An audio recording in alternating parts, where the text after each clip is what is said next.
Do you have an amazing message that you would like to share with others? Do you maybe have products or services that you would like to share with as many people as possible? If so, this video is for you.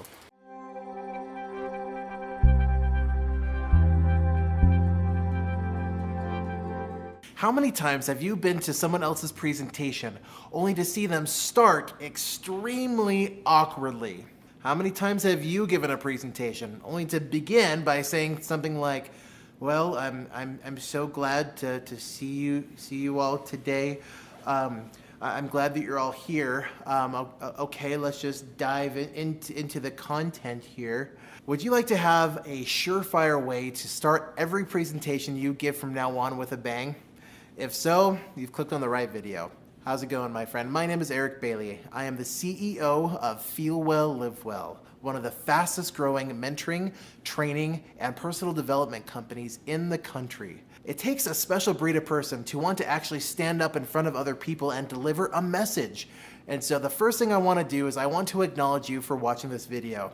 If you would please take your hand just like this, pat yourself on the back and say, "I am so smart for watching this video." My friend, over the next few minutes, I want to share with you 4 main things that you can do to start any presentation with a bang. Now, what did I just do?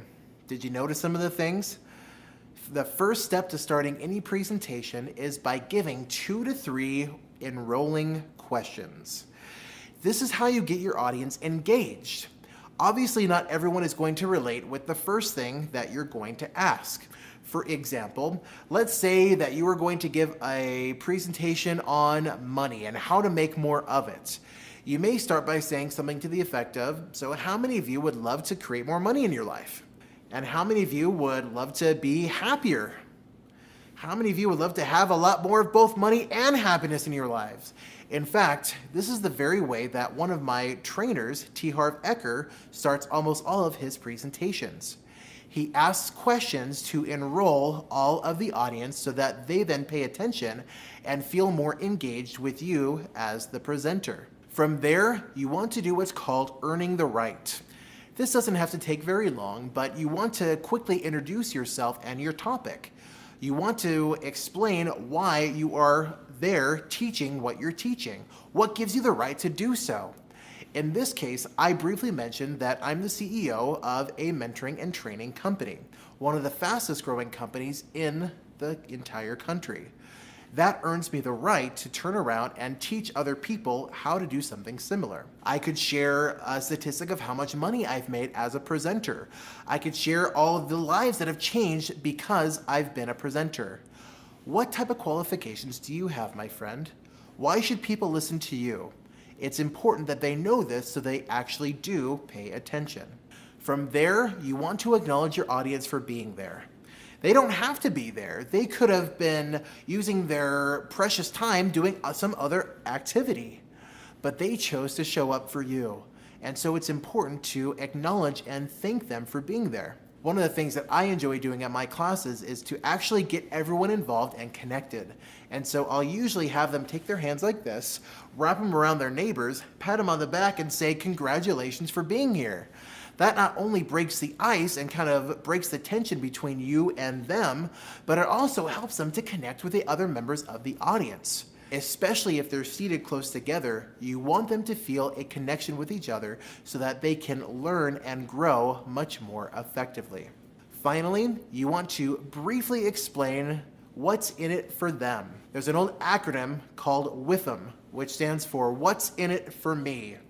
If your audience doesn't know why you're there, if your audience doesn't comprehend what it is you're going to teach them, they're very quickly going to tune out. Now, of course, this doesn't mean you have to spend several minutes detailing your exact outline, especially if you have a very brief amount of time with them. You want this to be very, very short. However, explaining to them what they could get out of listening to your entire presentation, of course, is going to give them the incentive to do so.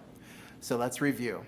Step 1, 2 to 3 enrolling questions that engage your audience. Step 2, earn the right. Tell your audience why you're there.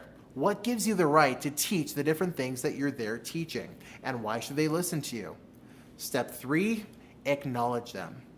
If you want to have them give themselves a round of applause simply for being there, that's a great way to not only acknowledge them, but to also raise the energy of the room. Do something that causes them to interact with other people, such as a pat on the back, or a handshake, or maybe even standing up, going around the room and saying, "Thank you so very much for being here." You may be surprised just how much fun people can have when they're not just sitting there staring at a talking head who is talking at them. And of course, answer the question, what's in it for me?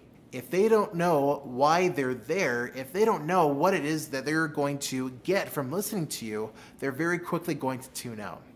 My friend, follow these 4 steps and rock your next presentation. Hey, Eric again. Thank you so much for watching this video. As always, please make sure to give us a thumbs up, subscribe to our channel, and leave a comment below. As always, if you know someone that would benefit from this video, please make sure to send it to them. And as always, if you want to take your life to the next level, use the information in the description below and join us at our next live event. I promise you will absolutely love it.